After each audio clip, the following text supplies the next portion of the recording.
conmemorando el 5º aniversario de la firma de un TLC, Tratado de Libre Comercio, con los 28 países de la Unión Europea, preciso 28, porque Gran Bretaña sigue formando parte, pese a su voluntad de retirarse. Este Tratado de Libre Comercio con la Europea son casi 10.000 millones de dólares por año, con un 60% de exportaciones del Perú. Ha sido celebrado por el actual embajador de la Unión Europea en nuestro país. Hay que decir que es un embajador que representa a los 28 países miembros. Eso es una particularidad de la diplomacia internacional. Nos ha dicho que para la Unión Europea es importante que este tratado contribuya al desarrollo económico, pero al interior de un marco de desarrollo sostenible. Sin embargo, hemos escuchado y hemos recibido aquí a una representante de una llamada Red Global por el Desarrollo con Equidad, Red G, que sostuvo que han presentado una queja ante el Europarlamento, puesto que el Perú, según ella, no respeta algunas exigencias en materia laboral y ambiental. Y hemos invitado para aclarar este punto al señor Eduardo Benavides, presidente de la Asociación de Cámaras Europeas en nuestro país. Tengo entendido que son 11 países europeos que tienen cámaras de comercio con el Perú. Buenos días, señor Benavides. Y hay que reconocerle a la embajadora anterior, la señora Irene Hochstens. Fue bastante pertinaz para lograr que nos quiten la visa, ¿se acuerda? Sí. Ella hizo una labor bien destacada. Sí, realmente este tema... La visa a los peruanos se la debemos a ella. Se la debemos y le debemos además a ella, y por supuesto esa política la continúa el embajador Mellado actualmente, una serie de esfuerzos en cuanto a facilitar el tránsito de personas entre el bloque económico europeo y nosotros. Algo que, por ejemplo, tampoco se sabe mucho es, igualmente el Perú ha concedido ciertas facilidades. Hoy en día, por ejemplo, los hombres de negocios europeos pueden venir al Perú y obtienen la visa de negocios en el aeropuerto, que es un enorme avance. Hay todavía algunos campos, por cierto, en los cuales nos falta avanzar, justamente en materia, por ejemplo, de permitir que expertos y técnicos europeos vengan al Perú. Ese es uno de los temas que nosotros como Eurocámaras hemos venido empujando. Tenemos una agenda, además, con una serie de puntos que hemos analizado de implementación del Acuerdo de Libre Comercio. El balance es muy positivo, pero hay una serie de puntos en los cuales todavía tenemos que avanzar y justamente en unas semanas vamos a presentar formalmente ante la prensa y las autoridades un total de 8 puntos que hemos rescatado, en los cuales la agenda bilateral todavía tiene que avanzar. Puntos como, por ejemplo, permisos sanitarios, DIGEMIT, DIGESA, visas de corta estadía para técnicos extranjeros, compras públicas, etcétera. Y efectivamente, como decías, Fernando, nos ha sorprendido a nosotros, como Asociación de Cámaras Europeas, con alrededor de 1.500 empresas que son socias de nuestras cámaras, nos ha sorprendido que el balance hecho por una persona que representa, entendemos, a un grupo de ONGs que ha presentado una queja ante la Comisión Europea, que el balance haya sido bastante negativo. Nosotros tenemos una visión distinta, nosotros tenemos una visión positiva de lo que ha significado el acuerdo comercial. Creemos que ciertamente en el Perú hay dificultades en el campo laboral, pero que se ha avanzado muchísimo en la agenda. No creemos justificado para nada que se ataque instituciones como la contratación de trabajadores bajo contratos temporales, por ejemplo. Nosotros sí creemos que, por el contrario, esta es una modalidad que, de ser abolida como pretende este grupo de ONGs, lo único que se va a hacer es incrementar la informalidad. Creo que el estudio que ha hecho Miguel Jaramillo y Grade, por ejemplo, es muy elocuente al respecto. Cuando se cierran las puertas para la contratación, inmediatamente aumenta la informalidad.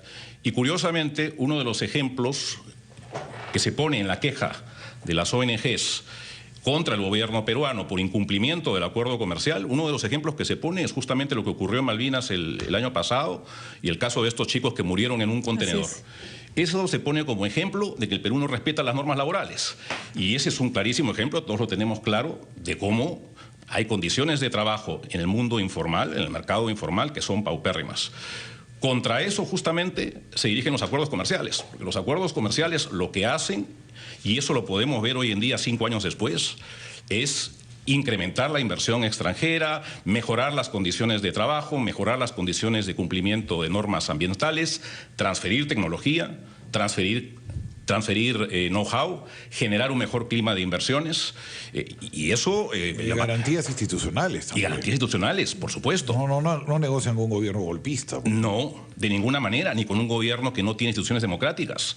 Una de las grandes preocupaciones nuestras y una preocupación también de la Unión Europea es el funcionamiento de instituciones, por ejemplo el Poder Judicial, sobre el cual obviamente permanentemente hay un sistema de vigilancia y de preocupación de que funcione adecuadamente, de que se cumplan las reglas del debido derecho, por ejemplo. Y algo que tenemos que resaltar en ese sentido es, sí, el Estado peruano tiene todavía una agenda por cumplir, hay una serie de puntos en los cuales hay que mejorar, pero el camino, nosotros estamos convencidos, no va por el lado de modificar instituciones o de modificar contratos laborales para impedir, por ejemplo, el despido. Perú ya tiene un sistema sumamente rígido en materia laboral, con costos bastante altos, a pesar de los cuales, fíjense, desde que se aprobó el acuerdo comercial, la inversión europea en el Perú ha crecido más de 10%, lo cual son cifras alentadoras.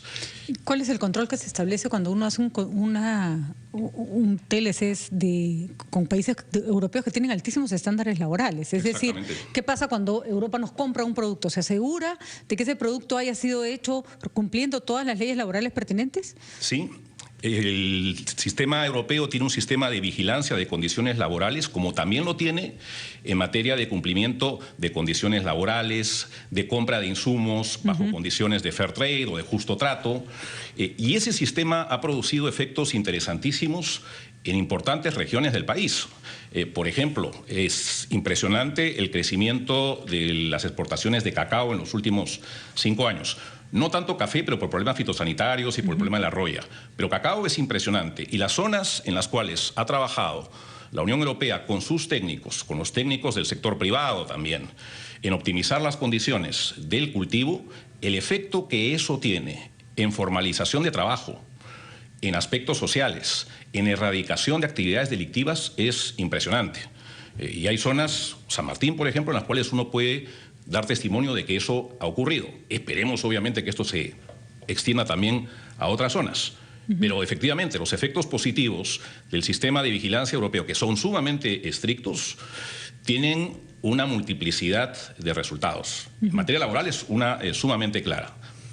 Señor Eduardo Benavides, muchas gracias por estas precisiones. Desde Heródoto sabemos que el comercio internacional permite la riqueza de los países y cuesta trabajo creer que el comercio con los países europeos, que son conocidos por su legislación comunitaria, pueda flexibilizar nuestros estándares acá. Muchísimas gracias, felicitaciones por estos 5 años y por los datos que nos has dado, que nos llenan de optimismo. Una última pequeña pregunta. Entre las 11 cámaras, ¿hay algún país del este? ¿Estamos exportando significativamente a los países que fueron socialistas hasta hace poco más de 20 años? Sí. Tenemos a la Cámara de Comercio peruano-rumana, que es una Cámara de Comercio peruano-rumana, y tenemos a la Cámara de Comercio de los países bálticos, que agrupa a los 3 estados bálticos. Bueno. Me ha comunicado la semana pasada, además, la Embajada de Hungría, que están en proceso de intentar formar una Cámara de Comercio peruano-húngara. O sea que tendríamos... Pero no nos compararán Páprica, ¿no? Páprica, creo que no. No, eso es el primer exportador de Páprica. Muchas gracias, señor Benavides. Que tenga Patricia, buenos días. Fernando, ya, felicitaciones por el trabajo. Hacemos una breve pausa y retomamos su impresión de noticias.